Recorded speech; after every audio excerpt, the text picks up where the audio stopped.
The village of Wayland was a mysterious and secluded place, lost amidst the vast forests of North Carolina. It was home to only a few hundred inhabitants, and the school, where the children studied, was the only connection between these people and the outside world. But recent events in the village shattered its peace. When the first child, Emily Roberts, disappeared, panic spread throughout the village.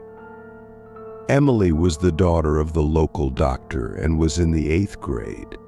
Her disappearance marked the beginning of a series of inexplicable and mysterious events that shook the entire village.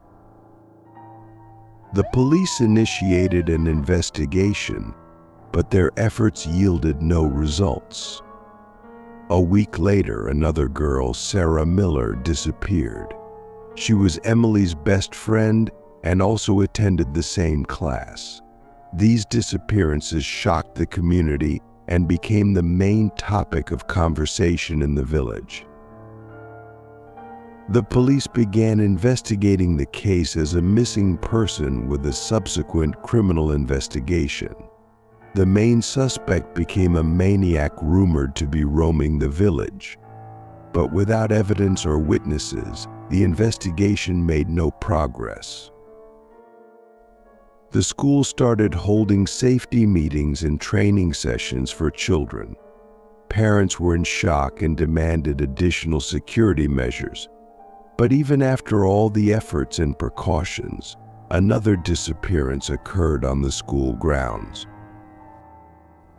Allison Harper, a teacher of the lower grades, was the last person to see the missing boy, Tommy Brown, who was celebrating his birthday today. He was a happy and energetic child who always smiled and attracted attention with his jokes and stories. Allison was heading towards the forest behind the school to conduct an outdoor lesson. She missed a lesson and decided to take the opportunity for the children to experience outdoor learning. They studied plants and animals, and Tommy was excited about each new discovery. But when the lesson was coming to an end, and Allison began gathering the children, she noticed Tommy was missing. She searched the surroundings, called his name, but to no avail. Panic engulfed her when she realized another child had disappeared without a trace. The police arrived at the scene, initiating an investigation. They searched the forest, the school, and even the parents' homes. However, like in previous cases, there were no clues or evidence indicating that the boy had been abducted or had left voluntarily. The school was closed until further notice, and parents began restricting their children's movements, not allowing them to go outside unattended. Public opinion was divided. Some believed their children were in danger due to the maniac, while others thought dark forces were at work in the forest. After Tommy Brown's disappearance, a strange stranger appeared in the village. He called himself Samuel and claimed to be searching for the missing children. Samuel looked introverted and mysterious, and his presence raised suspicion among the local residents. One evening, Samuel appeared at the local bar where villagers gathered after work. He told stories about ancient customs and legends of the forest, which few knew about. His stories were eerie and captivating, and many began to consider him a sorcerer or prophet. Rumors spread among the villagers that Samuel knew something about the missing children. Some even speculated that he was connected to the mysterious events in the village. However, some believed Samuel was just an eccentric person trying to help. Samuel suggested conducting a ritual that, according to him, could help find the missing children. Some parents, desperate to try anything to get their children back, agreed to participate. One evening, when the first stars appeared in the sky, Samuel gathered a small group of parents in a clearing in the forest. He began chanting ancient spells, describing how the forces of nature could help them find the missing children. Strange sounds and whispers were heard around the clearing. Some participants noticed shadows moving among the trees and felt they were not alone in the forest. The atmosphere became tense, and many began to doubt the wisdom of their choice. When the ritual ended, Samuel claimed that the forces of nature had responded to their prayers and that the missing children would soon be found. But most parents were cautious, considering the ritual dangerous and futile. As the investigation continued, the police began uncovering strange and unbelievable facts. It turned out that in the past, inexplicable events had occurred in the village, unknown to anyone. Samuel revealed that he had studied the history of the village and learned about ancient customs associated with the forest.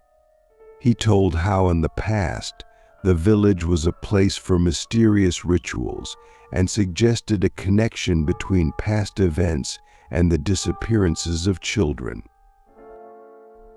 But most surprisingly, Samuel claimed he had seen the missing children in his visions and that they were in danger. His words stirred mixed feelings among the parents, and they began to question him, trying to understand what was happening. Samuel spent the night in the forest, meditating in an attempt to learn more about the whereabouts of the missing children. In the morning, he returned to the village with a tired and worried look. He claimed to have received a vision that could indicate the location of the children. He shared his vision with the police and parents, but his words were met with skepticism and doubt. Despite the doubts, the police decided to check Samuel's information, having no other leads to follow. Following Samuel's directions, the police and parents headed to an old abandoned house deep in the forest. This house was known as the residence of a strange family many years ago and was abandoned after the mysterious disappearance of its inhabitants. During the search of the house, the police found notes and diaries describing strange rituals and experiments with magic. This confirmed the stories told by Samuel and strengthened the idea that the children's disappearances might be linked to mysterious forces of the forest. In one of the rooms, Tommy Brown's belongings were found: his backpack, toys, and personal items. This was a shocking discovery, confirming that the children had been in this place. Samuel warned that the house harbored something ominous and dangerous, which could pose a threat to the children's lives. He cautioned that a dark energy was present in the house, capable of controlling minds and luring victims to itself. However, his warnings were largely ignored by many, who considered him merely eccentric and a fantasist. But Samuel remained persistent in his beliefs, claiming that time was running out and the children needed to be rescued as soon as possible. After the discovery in the house, the village of Wayland was gripped with panic.